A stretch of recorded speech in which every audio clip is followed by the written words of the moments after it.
Gracias por seguir con nosotros.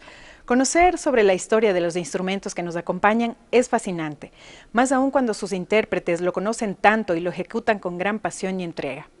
Vamos a ver el siguiente reportaje.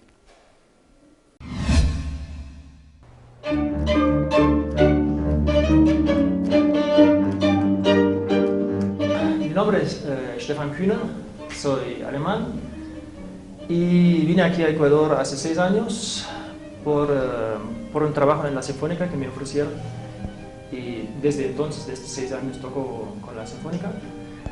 Pero con el arpa empecé a los 11 años, quiere decir hace unos 35 años empecé a tocar el arpa. Y es un color muy distinto a lo que siempre se conoce.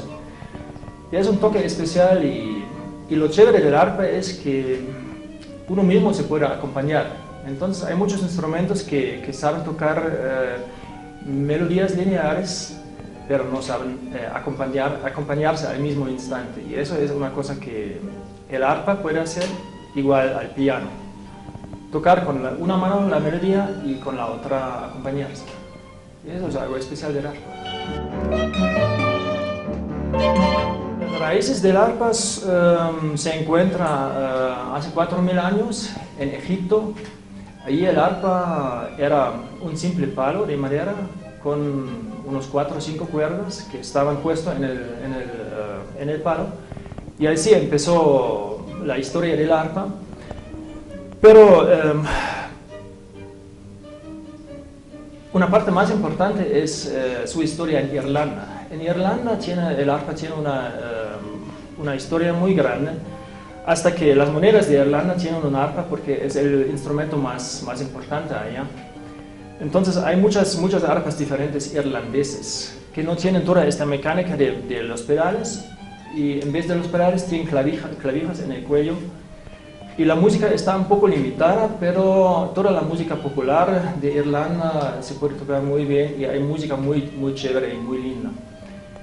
Y el arpa, así como la vemos aquí, con pedales, fue inventada en el siglo XIX, a mitad del siglo XIX, de un arpista francés, se llama Nareman, y él se puso a pensar que es muy complicado tocar una arpa con 140 cuerdas, porque antes las arpas tenían 3 veces más cuerdas, entonces era bien complicado. Y él estaba buscando una forma de disminuir la cantidad de cuerdas y inventó este maravilloso mecanismo que nos permite con 2 veces menos cuerdas tocar todos los tonos que antes tocaron con 140 cuerdas. Ahora el arpa tiene un poco menos que 50 cuerdas y a través de los pedales podemos tocar lo mismo que tocaron antes con 140 cuerdas. Solo que tenemos que tocar también con los pies. Eso es lo que complica un poco la cosa. Ja, mi nombre es Erik Antrain, toco el contrabajo desde 41 años y hace tanto tiempo que ya no me recuerdo porque empecé a tocar. No, antes tocaba el cello y la flauta y escuché unas músicas con contrabajo y me fascinaba el sonido, entonces cambié de cello a contrabajo y me gustó mucho. ¿Para qué repertorio? Para la música sinfónica y muchas otras músicas, pero también hay una competencia con la guitarra bajo, entonces a veces tocan esto en la música que no es clásica, pero ¿en qué música?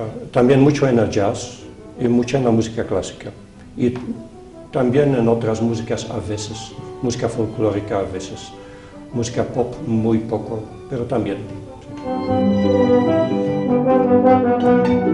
Mi nombre es Juan Carlos Pacheco, yo toco aproximadamente unos 30 años el corno y a mí me gustó el corno que lo escuché desde niño. Yo vengo de una familia de músicos y era muy común escuchar todos los instrumentos, pero en particular me gustaba su timbre y el color del instrumento.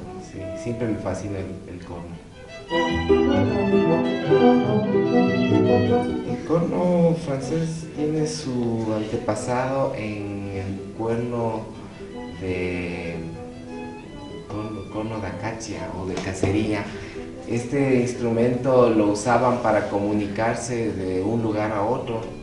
Soplaban este cacho, este cuerno, y tiene una sonoridad muy potente, entonces puedes escucharle a mucha distancia. Utilizaban de montaña a montaña, de barco a barco. Ahora ya tenemos otra tecnología, pero esta sonoridad los grandes maestros lo supieron aprovechar y lo integraron a la orquesta. Hablemos del tiempo del barroco.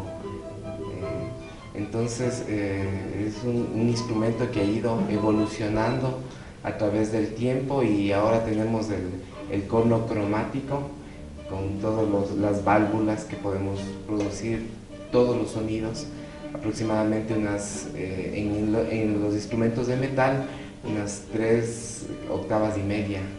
Es uno de los instrumentos con más extensión en los metales. Mi nombre es Eugenia Izaga. Toco la flauta desde los 11 años más o menos, porque yo empecé con el piano. Vengo de una familia muy musical. Toda mi vida he estado llena de música. Entonces desde los 11 años más o menos toco la flauta. Y me encantó el sonido de la flauta, que es un sonido muy expresivo y a la vez también muy ágil, muy alegre. Entonces realmente fue una identificación instantánea. La flauta definitivamente es uno de los instrumentos más antiguos, ha acompañado al hombre durante su evolución, y tenemos, claro, flautas muy antiguas, de hueso, de caña, de distintos materiales que han acompañado al hombre durante sus ceremonias religiosas, sus ceremonias guerreras, y ha ido desarrollándose a sí mismo a través de la humanidad, hasta que el flautista Theobald Benn, alemán, desarrolló el sistema cromático, que es el que con pequeños cambios se usa hasta la actualidad. Mi nombre es Paulina Flores. Yo empecé a tocar el violín a la edad de 6 años. Mi padre fue un melómano empedernido y él me inculcó la música, y mi madre la poesía. Y empecé a tocar en aquellos tiempos y me fascinó. Al principio no quise tocar el violín porque la historia de nuestro país, yo veía a los violinistas pidiendo limosna en las calles. Y le dije a mi padre, no quiero ser limosnera, papá. Y me dijo, no, mija, yo en algún momento voy a hacerte ver que no es así. Entonces empezó a llevarme a los conciertos, y cuando yo fui a los conciertos me quedé fascinada de la sonoridad de una orquesta sinfónica. Entonces empecé a estudiar el violín con muchísimo entusiasmo. Y bueno, el violín es un instrumento fascinante, melódico a morir, expresivo al máximo, y es una parte esencial de todo, me parece. Creo que cada instrumentista ama su instrumento, y eso es lo importante. A mí me fascina el violín por su sonoridad, por el lenguaje que expresa un violín, es tan melódico, tan bello. Entonces esa es la razón por que yo toco música. La historia del violín es que es originario de la India. Antes de que existan estos violines con 4 cuerdas y como lo ve ahora, existía el rabanastrón, que es un instrumento de origen chino e hindú, y ese tenía 2 cuerdas con sus clavijas. Yo tengo uno muy lindo. Entonces de allá nació el violín y fue evolucionando hasta lo que es ahora.